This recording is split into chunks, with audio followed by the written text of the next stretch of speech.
Hi friends, welcome to my channel. ఇంట్లోనే పల్లి పకోడీ ఎలా ప్రిపేర్ చేసుకోవాలి చూసేద్దాం. ముందుగా అయితే పావు కిలో శనగగుళ్ళు తీసుకున్నాం.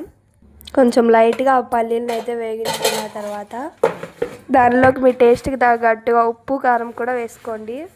దానిలోకి 1/2 టేబుల్ స్పూన్ దానిలో కొంచెం అంత వాము కూడా వేసుకోండి. 1 టేబుల్ స్పూన్ కార్న్ఫ్లోర్ వేసుకోవాలి. దానిలోకే 2 స్పూన్లు శనగపిండి కూడా వేసుకోండి. 4 వెల్లుల్లి రెబ్బలు దంచి వేసుకోవాలి. బియ్యం పిండి అయితే 1 స్పూన్ వేసుకోండి. దానిలో కొంచెం అంత వాటర్ పోసుకొని వీడియోలో చూపిస్తున్న విధంగా కలుపుకోవాలి. దీనిలోకి అయితే వాటర్ ఎక్కువ అయితే పట్టవు, కొంచెమే పడతాయి.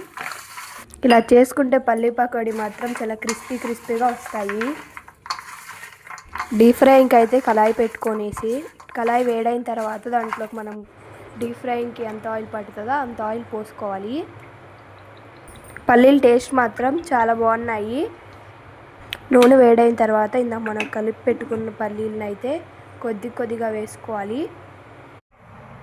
వేసుకున్న వెంటనే కలుపుకూడదు. 1 నిమిషం పాటు అలాగే ఉంచి చిన్నగా కలుపుతూ మొత్తం మంచిగా గోల్డెన్ బ్రౌన్ కలర్ వచ్చేంత వరకు మంచిగా కలుపుకోవాలి. మేమైతే 2 ఆయిల్ కింద వేసుకున్నాము. ఆ పల్లి పకోడీ పిండి అంతా అయిపోయిన తర్వాత దాంట్లోకి కరివేపాకు కూడా మంచిగా వేయించుకోవాలి.